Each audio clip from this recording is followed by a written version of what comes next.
अस्सलामुअलैकुम everyone, hope you all are fine. आज का हमारा टॉपिक है मोलर वॉल्यूम। पिछली वीडियोस में मैंने एवोगाड्रो नंबर एंड मोल समझा दिया था। आज हम लोग डिस्कस करेंगे बेसिकली कि मोलर वॉल्यूम है क्या। So 1 mole of any gas at STP यानी standard temperature and pressure occupies a volume of 22.4 dm cube. This volume is called molar volume. Basically हमारे पास ये वॉल्यूम dm क्यूब हमारे पास volume का unit है, सही है। और ये जो वैल्यू है 22.4 dm क्यूब, ये वो वॉल्यूम है जो एक मोल किसी भी गैस का स्टैंडर्ड टेम्परेचर प्रेशर पे ऑक्यूपाई करता है। ये वो वॉल्यूम है। मैं रिपीट कर रही हूँ, एक मोल चाहे मैं कोई भी गैस ले लूँ, at standard temperature and pressure वो हमेशा ये ही वॉल्यूम ऑक्यूपाई करेगा और इस वैल्यू को हम लोग कहते हैं मोलर वॉल्यूम।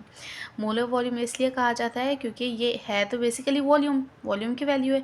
मोलर यानी एक मोल ले रहे हैं हम लोग यहाँ पे, तो एक मोल किसी भी गैस का at standard temperature and pressure हमेशा ऑक्यूपाई करेगा 22.4 dm क्यूब।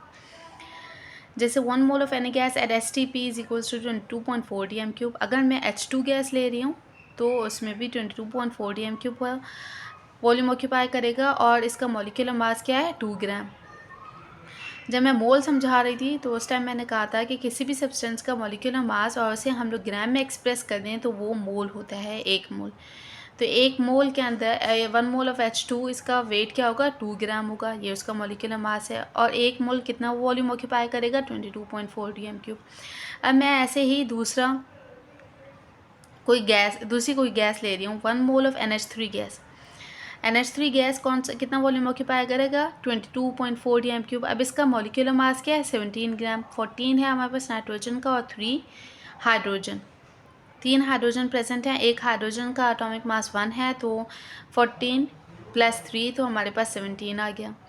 देखिए अब इनके मास में डिफरेंस आ रहा है, लेकिन ये है कितने, एक ही मोल और एक ही मोल, लेकिन वॉल्यूम भी क्या है, 22.4 dm cube. 22.4 dm cube at standard temperature and pressure. यानी किसी भी सब्सटेंस का अगर हम लोग एक मोल ले रहे हैं तो उसके मॉलिक्यूलर मास में डिफरेंस आएगा, लेकिन उसका मोलर वॉल्यूम वो हमेशा सेम ही रहेगा। ऐसे ही एक न्यूमेरिकल कर लेते हैं, इजी से न्यूमेरिकल है। Determine the volume that 2.5 moles of chlorine molecule occupy at standard temperature and pressure. हमें कहा गया वॉल्यूम कैलकुलेट करें 2.5 मोल ऑफ क्लोरीन मॉलिक्यूल ने जितना ऑक्यूपाई किया है at standard temperature and pressure.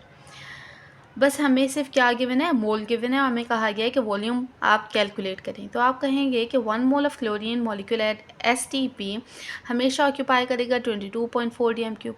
तो 2.5 कितना ऑक्यूपाई करेगा, ये सिंपल स्टिचोमेट्री हमने अप्लाई किया है। सो 2.5 mole of chlorine gas will occupy 22.4 dm cube multiply by 2.5 mole divided by 1 मोल।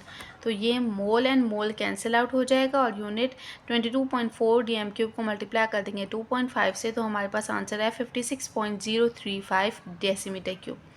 ये हमारे पास वॉल्यूम आया है। बेसिकली ये सिंपली स्टिचोमेट्री है कि अगर एक आइसक्रीम हमारे पास 10 रुपये की मिल रही है और मुझे 5 आइसक्रीम चाहिए तो वो कितने की मिलेगी, मैं सिंपली 10 को मल्टीप्लाई कर दूँगी 5 से और ये हो जाएगा मेरे पास 50। Thank you so much.